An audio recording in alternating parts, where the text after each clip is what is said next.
So let's check if that mic is good. Hi guys, my name is Guido Szymanski, and I just wanted to share something with you today that's been on my mind for the last couple of days. I usually don't do these live YouTube videos. I have no idea if anyone is watching or what is happening with this later, but I'm diving in. Usually I'm using this on my, I'm using my Instagram channel to do these kind of videos. But I want to dive a little bit more into this here as well, since it just gives me a bit more time. And in case you don't know me, since I usually use my YouTube just to host the videos for my workshops, for my seminars, and for the groups that I run, my name is Guido Szymanski, and I am a personal impact coach. So I work with people who are very often in the public eye, and I help them under all that pressure, not only to become their best, but stay their best. And what is very important to me, help them to really be able to enjoy their successes and who they truly are. So these are professional football players up to the German national team. These are CEOs, musical actors, musical singers, the occasional pop star.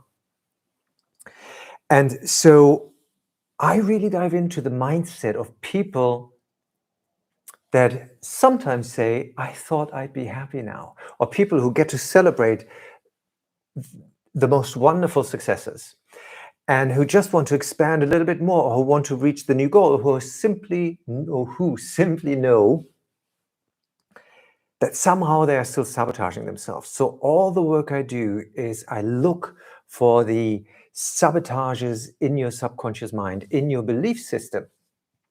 And those sabotages usually are there to keep you safe.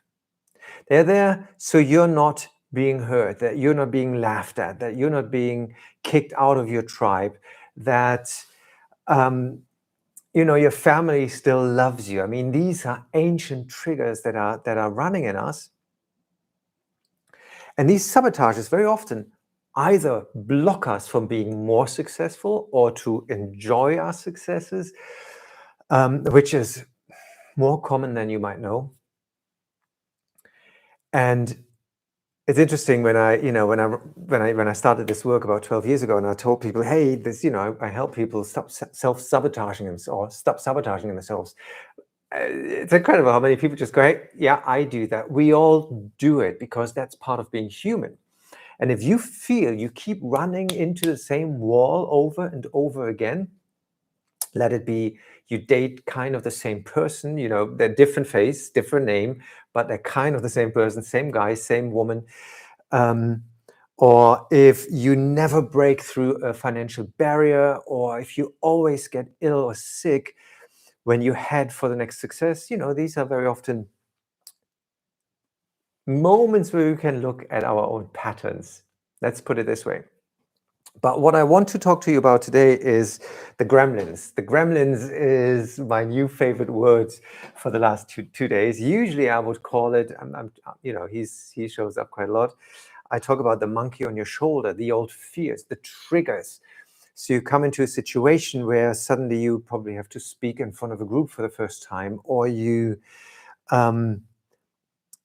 play for you have to play for a new league, or you're going on stage for an opening night, or you're finally auditioning for that dream part that you always wanted to dream, and suddenly these fears pop up, and rightly so, because they just again try to keep us safe. And something I noticed with myself, this is I always see these things in myself first and work through them on myself first. I'm putting out a workshop that I just finished in German called The Power of Forgiveness, Being Finally Free, or Being Free. And so there's a whole new visibility coming with this, and I'm expanding into a direction, into a new language. I'm German, as you might be able to hear. I used to live in London for about 11 years, so there's a bit of a British twang in there every once in a while. Sometimes I just sound all over the place. And while I'm putting out this new workshop, I realize some of my old fears are coming up. These gremlins where I just go, why are you there? I worked through you. I had these fears years ago. I thought I released you. Why do I suddenly feel again I shouldn't expose myself like this? I'm sure you get it. We all have this where we go, well, I've worked to this, I've faced my fears, I went to the next level and it was all good, and suddenly they pop up again. What is happening here is something that I call new level, same devil. Or if you are heading for an upgrade, if you are heading for a breakthrough, if something big is about to happen, it doesn't have to be big to the outside, but something that's big for you, these things show up again. And it's not that these are the old fears again. It's not that it's the old, I'm not good enough, I shouldn't be here, what will people think? It feels like it's the same topic,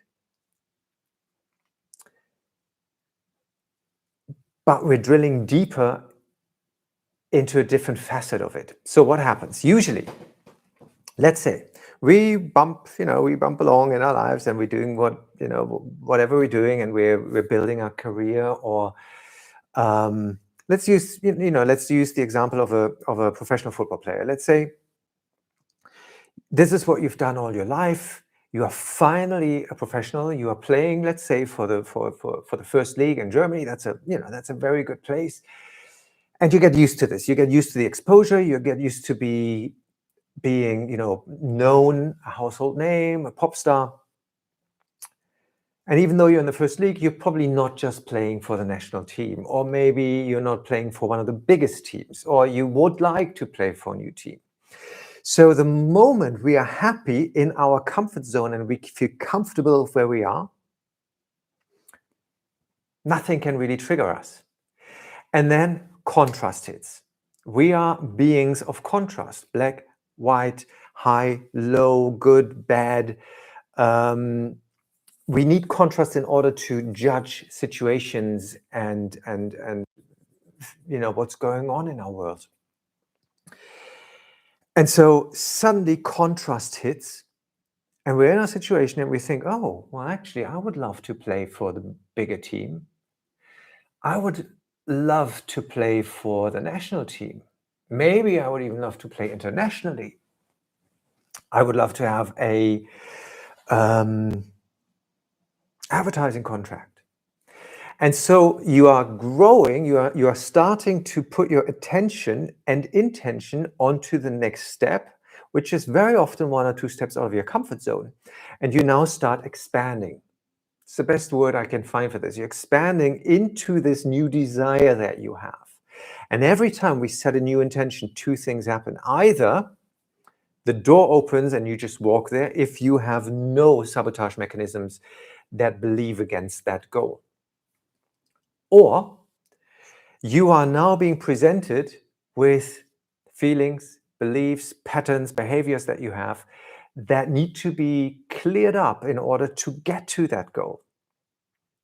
That's all that is. So they show up and suddenly go, well, I'm suddenly feeling fearful. I feel like I want to throw up if I meet these other team members. I'm being asked to be more visible, whatever. And suddenly you feel, a lot of times I feel like my throat is closed up, or I have a lump in my chest, and it's just, ugh. And then we work through this. And it's very often a fear that roots sometime in the back. Now, in the past, not in the back, sometimes in the past. Now, the interesting thing is, this is not about something that's broken. You don't need fixing. This is something we all have, and you're doing good. Otherwise, you wouldn't be in the position that you're in. And if you want to expand, if you want to grow, stuff will show up that you then have to face, and that's all that is. So you now start clearing those fears. Maybe you have learned that you shouldn't be so full of yourself, or you shouldn't be so arrogant, or it's not good to be too successful, or whatever paradigms you have in your mind. And you work through those, and then you feel comfortable in what used to be out of your comfort zone, but now you're in your comfort zone.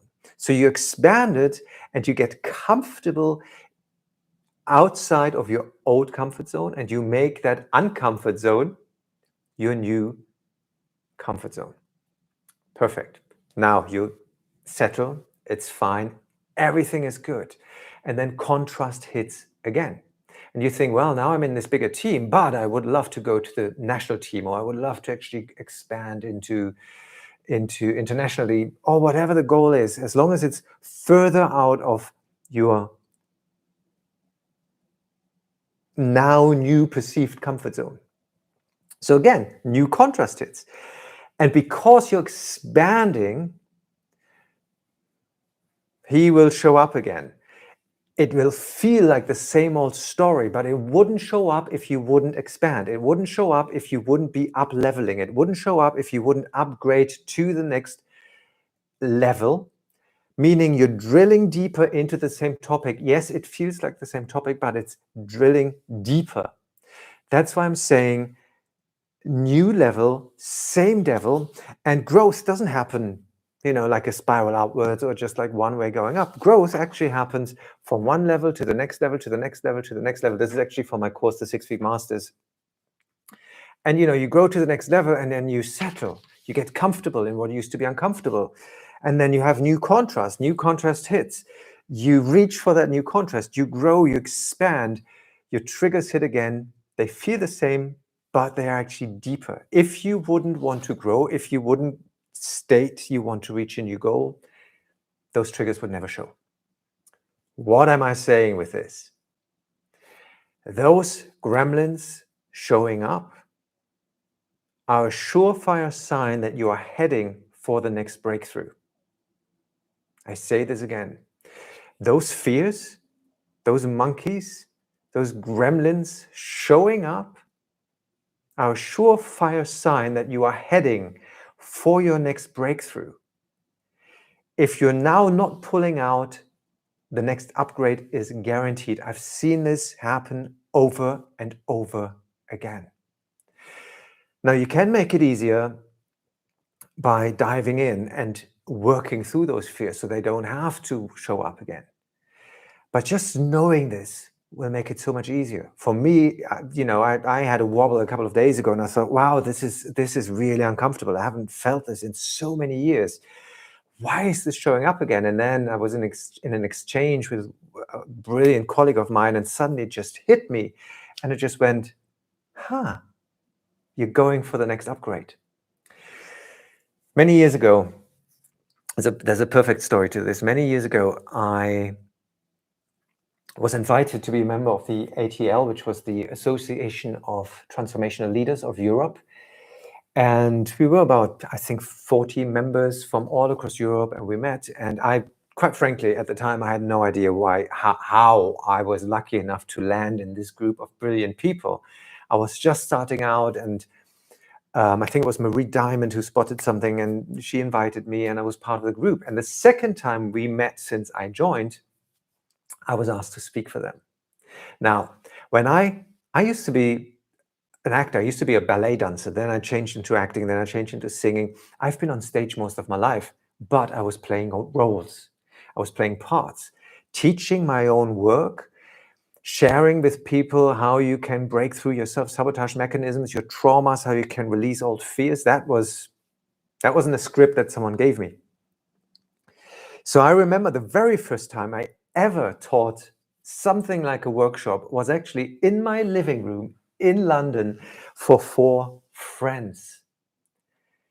And I hope I can say this on YouTube. As I said, this is new for me. It was the scariest shit I've ever experienced.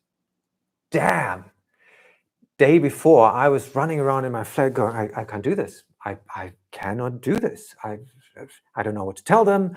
I'm not prepared. And I literally had a complete meltdown. And I worked through it, and then I kind of went into, well, I've done this for so long, of course I know what to say. And I worked through my fears, I let them go, and I did it. So that was life-threatening, that fear, even though it was 4 friends in my lounge. When I did my first workshop at Sadler's Wells in London at the theater, for 1,400 seats, I think we were like 18 or 20 people in the room. The same fears were popping up, and I worked through them, and I did the workshop, and the feedback was great. And this is how this started evolving. Now, suddenly I'm invited to speak for the Association of Transformational Leaders in Oslo, in the very hotel where the Nobel Prize is being presented. And not only, back then I thought it's easy to present to people who are looking for healing, who are coming because of a reason. But these were all accomplished colleagues. They were there because they were there. They weren't there to learn from me. By now, I know we were all there because we loved learning from each other, but I was so scared. And not only that, I was the last speaker of the weekend. I mean, the pressure. And then I was told, I get to that later. Well, I was told that, my colleague Lise Janelle was speaking before me, and that I should take, I was told we are working along the same lines, and I should just take it from there and take them deeper into some release. So on the night before, I'm sitting in my hotel room, and I got so shit scared that I was literally contemplating to unfriend everybody on Facebook, to delete all the numbers, to pack my stuff, go to the airport, and just hope for the next plane back to Germany. And they will never see me again. Because I was sitting there, I thought, I have nothing to teach them. I don't know what to tell them. These are all accomplished healers, teachers, transformational leaders. What do I have to tell them? But then I thought, okay, you've been through this before. It turned out fine. I did a lot of breathing through it, and then I sat down and I had a topic for my talk, and I created a run out for that talk. I had 45 minutes or an hour. And so I get into the room the next day, and Lise Janelle speaks before me, and I'm sitting in the back of the room, and without us ever talking about this, she was teaching about 90% of what I had prepared. Now, not only was I scared shitless, I was sitting in the back, and I was just looking up. I was going, are you kidding me? Are you really expecting me to do now a talk in complete free flow? And then I surrendered. For me, that was one of the biggest stepping stones and breaking points in my career, because I went out, I literally put everything on the table. I said, so I'm scared shitless. I have no idea why I'm standing here. But all my life, feeling I was different got me to a certain point. I was talking about the second side, the backside to a medal, to success is very often the very thing that drives us. At some point can become the thing that holds us back. So I started talking how I always felt so different when I grew up, being quite soft, being artistic, being creative. I just didn't fit. And I could see 30 people in the room go. And then my system released, and I just went into complete free flow. And we still speak of that workshop today, and my colleagues speak of that workshop today. So why am I telling you this story? The fears that were showing up on that level were the same fears that showed up when I did my first workshop for 20 people. And they were the same fears that showed up when I was telling 4 friends in my lounge, just because I called it a workshop, I freaked out. I was teaching my friends in my living room, how they can make these subconscious blocks work for them and release them. And so they were the same fears, but they only showed up because I was upgrading to the next breakthrough, from teaching 4 friends in the living room to speaking to accomplished teachers and leaders. That was I would have never thought of that. But of course, it put me in a place that at that point, that afterwards, and with all the feedback and the things that happened in the audience, I relaxed, and it was a part that I could accept as my new comfort zone. So what I am telling you today is, if your old fears are showing up again, and you have done your work on them, if you haven't done your work on them, start doing the work. look at my stuff, use my trances, come to my workshops, or get a coach, get someone who, there's so much good stuff out there. Start looking at releasing your blocks. But if you have worked on them before, if you have worked on them, through them before, just ask yourself, am I upgrading into new visibility, onto a new level, into new success? What is it that I'm actually expanding into? Could it be that I'm just upgrading, or that I'm just heading for my next breakthrough? Because chances are you are. Same fears, new breakthrough. I hope this has been helpful. I will try to do a bit more of these now in the future, and how you can actually, deal with stress, deal with the pressure of suddenly have, 60,000 eyes on you, or maybe just 20, or maybe just 4 friends in the living room. Because the secret is, we're all going to the same thing. That's just part of being human. My name is Guido Szymanski. You find me on guidoszymanski.com. There is currently a new workshop going out called The Power of Forgiveness. So if you go to guidoszymanski.com/freedom, you will find all the information there. If you watch this later, because we're starting in 3 days, check out the 6-week Masters course on the same website, and I hope I see you soon. And how do they say this? Hit subscribe and click the little bell.